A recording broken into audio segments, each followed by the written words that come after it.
Hi friends, welcome to Sathya's life style channel. இன்றைக்கி நம்ம பார்க்க போகிற ரெசிபி வந்து ஒரு குழம்பு ரெசிபி தான் இன்றைக்கி பார்க்க போகிறோம். புடலங்காய் வச்சு ஒரு பொரிச்ச குழம்பு தான் பார்க்க போகிறோம். ரொம்ப குயிக்காக, அதே நேரத்தில் ரொம்ப கம்மியான இன்க்ரீடியன்ட்ஸ் வச்சு ஈஸியாக மேக் பண்ணுறது தான்.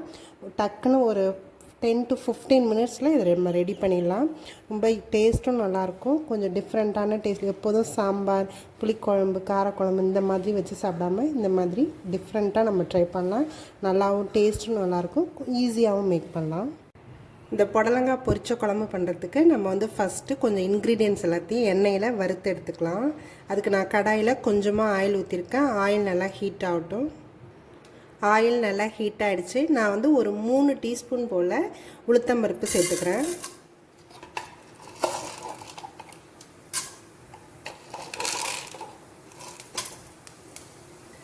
ஒரு 3/4 டீஸ்பூன் சீரகம் சேர்த்துக்கிறேன். சின்ன டீஸ்பூனால் 1 டீஸ்பூன் அளவுக்கு மிளகு சேர்த்துக்கிறேன்.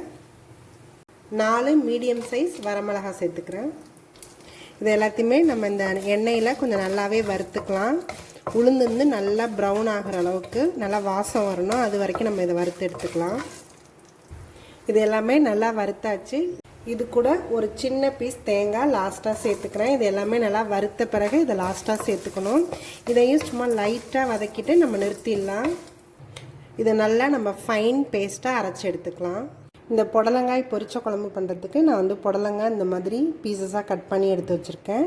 பாசிப்பருப்பு வந்து நான் ஒரு 10 மினிட்ஸ் போல் ஊற வச்சு எடுத்து வச்சுருக்கேன். இப்போ வந்து நம்ம இதை செய்ய ஆரம்பிச்சிடலாம். பொரிச்ச குழம்பை நம்ம குக்கரில் தான் இன்றைக்கி செய்ய போகிறோம். நான் வந்து ஊற வச்ச பாசிப்பருப்பை முதல்ல இதில் சேர்த்துக்கிறேன். புடலங்காய் அடுத்து சேர்த்துக்கிறேன். நான் வந்து ஒரு மீடியம் சைஸ் புடலங்காய் எடுத்திருந்தேன். அதுக்கு வந்து நான் ஒரு 150 கிராம் போல் பாசிப்பருப்பு எடுத்திருக்கேன். இது கூட நம்ம வறுத்து அரைச்சோம் இல்லையா தேங்காயோட மசாலா, அதையும் இதில் சேர்த்துக்கிறேன். இது கூடவே கொஞ்சம் தண்ணியை ஆட் பண்ணிக்கலாம். இது கூட கொஞ்சமாக மஞ்சத்தூள் ஆட் பண்ணிக்கிறேன். தேவையான அளவுக்கு சால்ட்டு சேர்த்துக்கிறேன். இது எல்லாத்தையுமே நல்லா நம்ம கலந்து விட்டுக்கலாம்.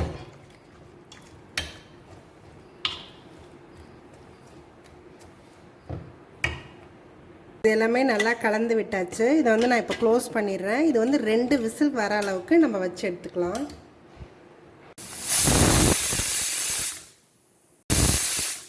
இது நல்லா 2 விசில் வந்துருச்சு. இது நல்லாவே வெந்திருக்கும். இது நம்ம லைட்டாக கரண்டியால் கொஞ்சம் லைட்டாக மேஷ் பண்ணி விட்டுக்கலாம். இது நல்லா மேஷ் ஆகியிருக்கு. நல்லா புடலங்காய் எல்லாமே நல்லா வெந்திருக்கு. இப்போ இதுக்கு வந்து நம்ம ஒரு தாளிப்பு கொடுத்துக்கலாம். பொரிச்ச குழம்புக்கு தாளிக்கிறதுக்கு நான் முதல்ல கடுகு சேர்த்துக்கிறேன். கொஞ்சமாக உளுத்தம்பருப்பு, சீரகம் ஒரு 1/4 டீஸ்பூன் போல் சேர்த்துக்கிறேன். ஒரு வரமிளகாய், கொஞ்சமாக கருவேப்பிலை சேர்த்துக்கிறேன். கொஞ்சமாக பெருங்காயத்தூள் சேர்த்துக்கிறேன். இப்போ இந்த குக்கரில் உள்ளதை நான் இதில் சேர்த்துக்கிறேன்.